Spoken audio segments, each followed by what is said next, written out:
intelligence, or you're supposed to be nothing but young and dumb. Well, my personal favorite, this seems to be the best time of your life. So annoying. But the most harmful of all is the way many of us are socially conditioned to determine what a happy and successful life looks like and how to actually achieve it. My dad is a very money-driven man. Caring, very money-driven. And as his daughter, I inherited a lot of that money-driven energy. The idea that if I just made enough money, that's where I would find peace. But for years, I watched that same mindset tear him apart, absolutely destroying his ability to have peace. And I didn't want that. So I asked myself, okay, if I can't determine the success of my life based off of money or status, power, net worth, how do I determine that I'm living a successful life? How do I gauge it? And I contemplated that question for a really long time until I found an answer. Living in alignment. Living in alignment is aligning your core priorities, your actions, and your thoughts with your deepest core values. So when your head hits the pillow at night and you can ask yourself, am I living as aligned as I can in this moment? You can truthfully answer that question with yes. That's what peace is like. Because there's nothing more to long for. With that mindset, the only person that's in charge of your success is you. And that's a very blissful, fulfilling, and freeing feeling. I urge you to take audit of what social conditions and mindsets you have inherited. Question what you think, believe, act, or speak in the way that you do. And from there, you can reconstruct your views to be a more aligned view and the future you want to have for yourself. As we unlearn social conditions, we free up space to then create an authentic way of being, which brings us to pillar number 2, how do we facilitate an authentic way of being for ourselves? What does that mean? In order to align our way of being, we must become healthier and more self-aware individuals. So how do we do this? Most of you, I would imagine, know the common answer to this question. Therapy, journaling, meditation, breath work, reading, and other methods. But what I want to talk to you about is why we do these things. Why put forth the effort? Because if you've gone through any sort of intentional learning process, you know it's pretty gruesome and it's pretty hard. So why do we do this? I want you to think of it like this. For analogy's sake, let's say your life goal is to build a house. And you've never built a house before. So the only way that you can do this is by building your house in a way that works around you, teaches you to build a house. And after 20 years of living in this house that you built, you come to realize that maybe some of the practices people taught you about building a house probably weren't the best. And you know this because there are areas of your house that are starting to warp, or crumble, or malfunction. Use these growth methods to gain the tools that your mother taught us. We can use those tools to rebuild so we can live in a house that doesn't feel like it's consistently falling apart. As we learn how to reconstruct our views in a way that is more aligned with each of us, our foundation becomes sturdier as our communication skills improve. The leaking in our bathroom stops as we learn to trust people again. Our AC kicks back on as we learn how to better emotionally regulate. And pillar number 3 is doing. Some years ago, I had convinced my mom to jump out of a plane with me in New Zealand. And she'd asked me if I had checked the safety record for this company that we were jumping with. And I told her I had. I didn't. And so, as we were sitting in the parking lot, I started looking up reviews and articles, and it turns out a plane of theirs had crashed just a month earlier, but no one died, so I figured that we'd probably be fine. So like the wonderful daughter I am, I told my mom it was perfectly safe, and went inside, and considering that I'm here today and that she's in the audience, we did live, so that's good. But the interesting thing about skydiving is that it doesn't at all feel how you expect. The world always made it seem so scary and chaotic. But it's not that scary, and it's not very chaotic. You're falling too fast for your brain to recognize what's happening, and before you know it, you're just slowly floating, and you're enjoying the view. Skydiving is more serene than anything else. And I've come to realize that making bold changes in our life is very much similar to skydiving. The people in our life that have never jumped, have never actually gone skydiving, are generally the ones that are giving it the reputation of it being so scary and chaotic. The same goes for making changes. The people that have never actually done it understand that they even can, are usually the people that are making us or contributing to us feeling free. Quitting a job you hate, or coming out to your parents, ending a relationship you know is not serving you, is scary. It is very scary, but if it does feel right, and there's a way to make it work, it will bring you more peace and chaos. It will allow you to live more aligned, and that is why it will bring you this underlying essence of peace. The courage to jump when you know your being self is urging you to do so. That is the art of pillar number 3, doing. Unlearning, being, and doing. The concepts that I teach are not wildly unique, and yet when I share them with young people, it hearts life-changing. When I share these simple mental and emotional skills, I get feedback, DMs, and messages like this. I'm 18 years old, and I'm raising me and my little sister in a small apartment, and your videos have helped me so much in stress. I read your book, and I don't feel so afraid anymore. Or I considered making another suicide attempt last night, and your videos saved my life.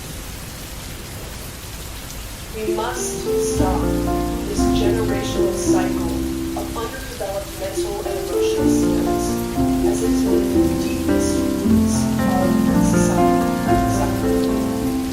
To any young person listening, our 20s don't need to be so easy, and they don't need to be miserable. Start being intuitive and tangible as soon as possible. No waiting for a traumatic event or the stereotypical midlife crisis to change or take radical responsibility as soon as possible. Because this is where joy and fulfillment are born. An idea we're spreading to every teen and 20-something. The sooner we grow, the better.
or your fitness, or your mental wellness, or your money, or the people you love, the relationships that you have, a business that you really want to scale, a career that you really want to take better at, and the ball just keeps dropping. We are here to move the needle today. So I want to share this with you. Last year, I conducted a research, and I surveyed 1,000 people. And all those people had something in their lives that they really wanted to change. And it was the beginning of the year. And they all said, yeah, this year, I'm going to do this thing. I'm going to the gym more often. I'm saving more money. I'm making more money. I'm scaling that business. I'm going to be so happy, so confident. I'm improving my relationships. So I surveyed those 1,000 people all over the U.S. from January to June. And I said, let's see what happens to all these big goals over time. And what I found out made my jaw drop. Because what I found out was that out of the 1,000 people that I surveyed, 94% of them, where are they pledged to go? By February, the next month. We are here today to figure out the secrets of the 6%ers. What is it they did differently to get them to the happiness, to the success, to the confidence, to the business, to the money, to the relationships that they wanted to themselves compared to the 94%? What is it that they did differently? Is what I want to share with you today. So, 3 secrets of the 6%ers that I want to share with you today. The first one is that the 6%ers take charge. They set their mind to do something different. You see, our brain, your brain, takes about 20% of your overall body energy just to get by. So think about your day today. You got up in the morning, went on social media, read the news, answered some emails, talked to some people, had the same breakfast pretty much, had the same lunch pretty much, went to the gym or didn't go to the gym. Treated people the same way. That's 20% of your overall body energy that the brain takes just to do what you know how to do.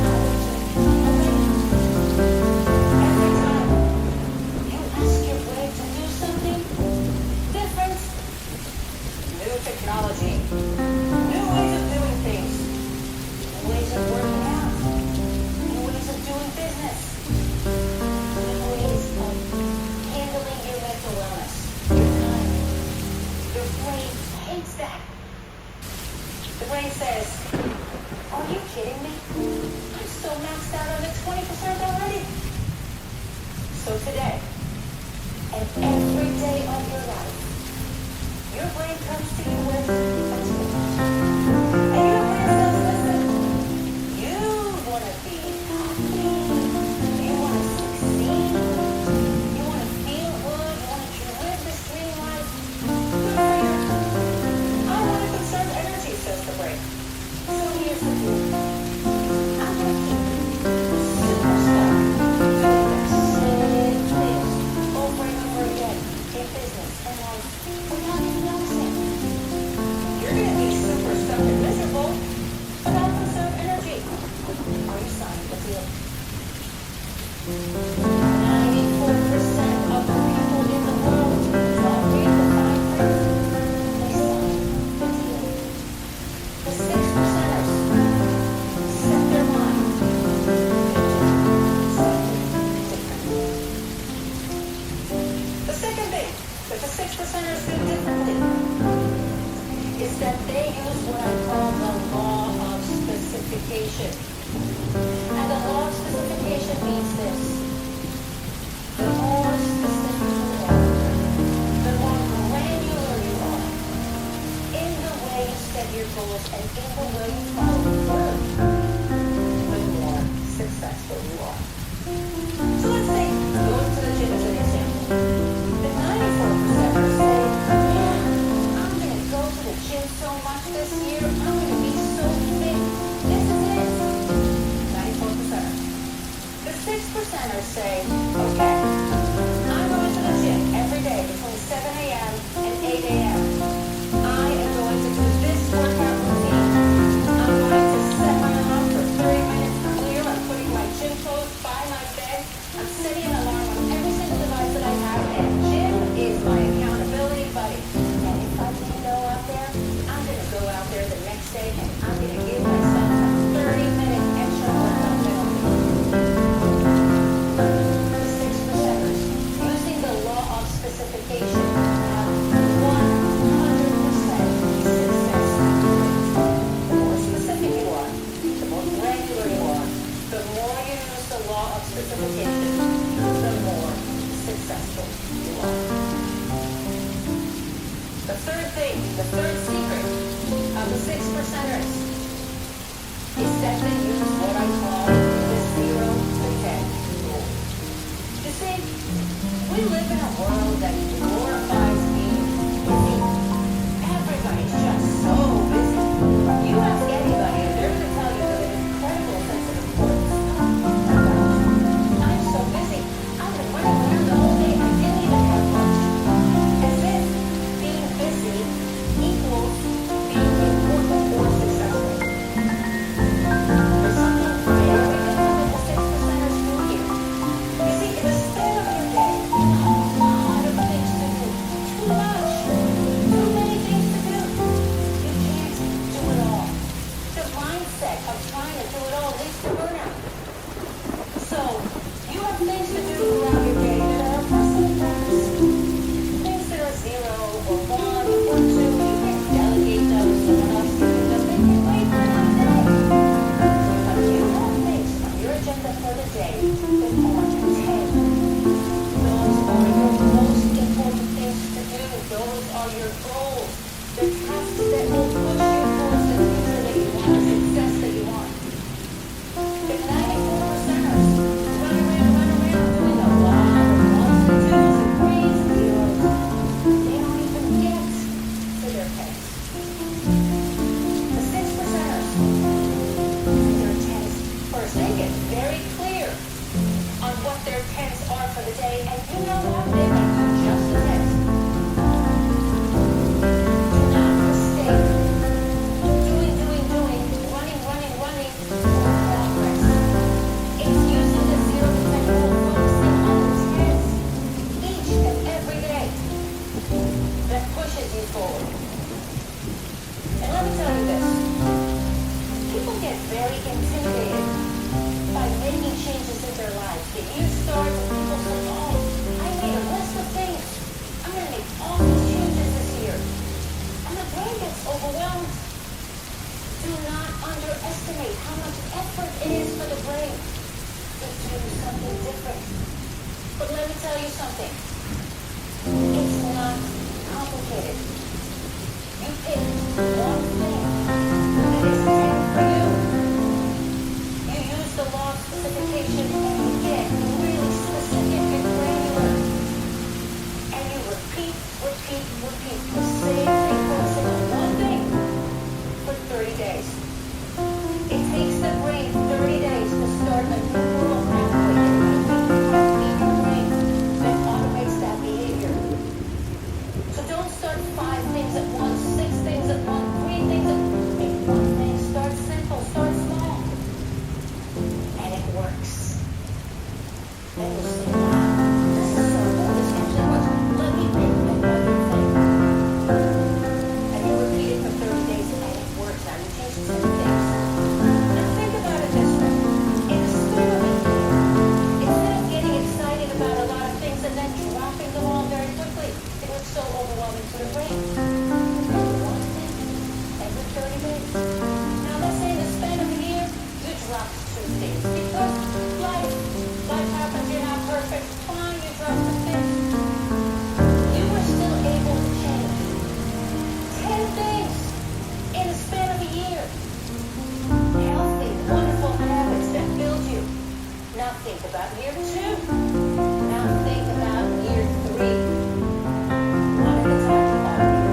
minus 40 degrees. And don't bother asking if that's Celsius or Fahrenheit. Minus 40 is where the two scales meet. It was very cold. And as I stood on the front porch fumbling in my pockets, I found I didn't have my keys. In fact, I could see them through the window lying on the dining room table where I'd left them. So I quickly ran around and tried all the other doors and windows, and they were locked tight. I thought about calling a locksmith. At least I had my cell phone, but at midnight, it would take a while for a locksmith to show up. It was cold. I couldn't go back to my friend Jeff's house for the night because I had an early flight to Europe the next morning, and I needed to get my passport and my suitcase. So, desperate and freezing cold, I found a large rock, and I broke through the basement window, cleared out the shards of glass, crawled through. I found a piece of cardboard and taped it up over the whole opening, figuring that in the morning on the way to the airport I could call my contractor and ask him to fix it. This was going to be expensive, but probably no more expensive than the middle of the night locksmith. So I figured under the circumstances I was coming out even.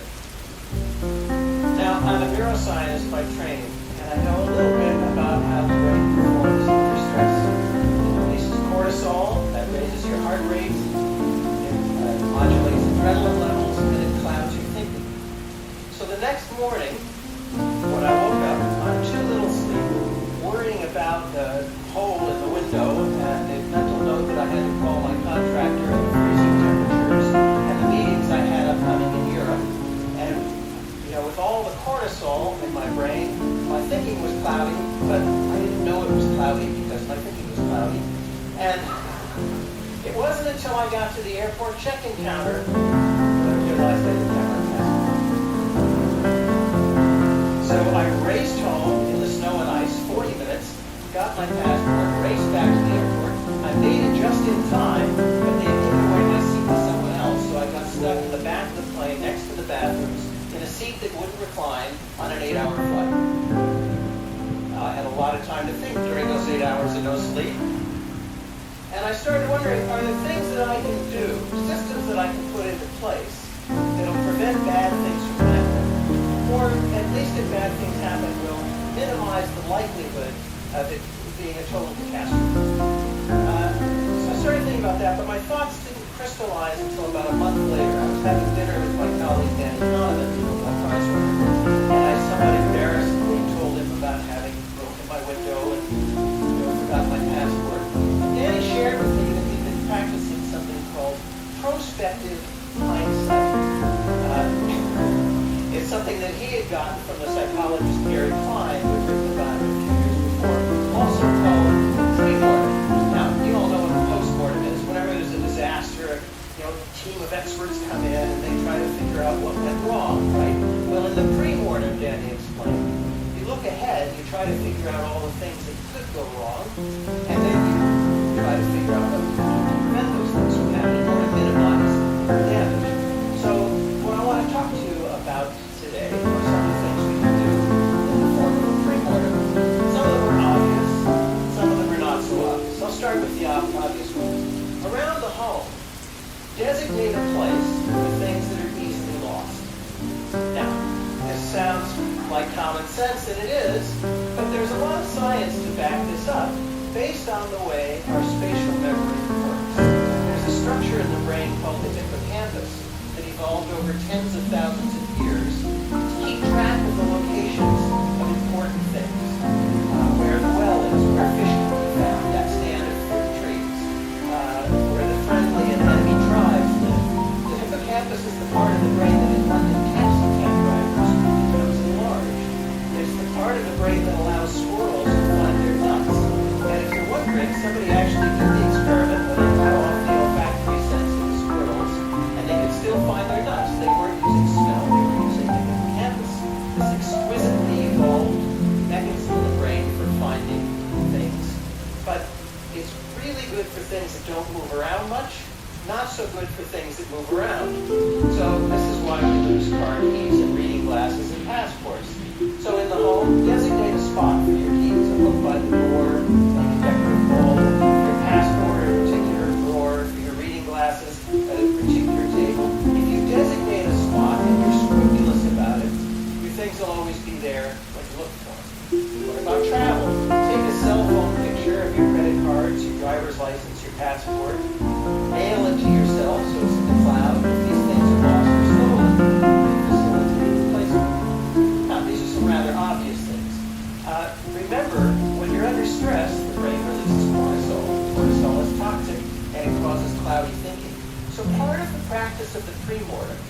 is to recognize that under stress, you're not going to be at your best, and you should put systems in place. And there's perhaps no more stressful a situation than when you're confronted with a medical decision. And at some point, all of us are going to be in that position where we have to make a very important decision about the future of our medical care or that of a loved one to help them make a decision. And so I want to talk about that, and I'm going to talk about a very particular medical condition, but this stands as a proxy for all kinds of medical decision making, and indeed for financial decision making and social decision making, any kind of decision you have to make that would benefit from a rational assessment of the facts. So, suppose you go to your doctor and the doctor says, I just got your lab work back, your cholesterol is a little high. Now you all know that high cholesterol is associated with an increased risk of cardiovascular disease, heart attack, stroke. And so you're thinking having high cholesterol isn't the best thing. And so the doctor says, I'd like to give you a drug that'll help you lower your cholesterol, a statin. Yeah, you've probably heard of statins. You know that they're among the most widely prescribed drugs in the world today. You probably even know people who take them. And so you're thinking, yeah, give me the statin. But there's a question you should ask at this point, a statistic you should ask for that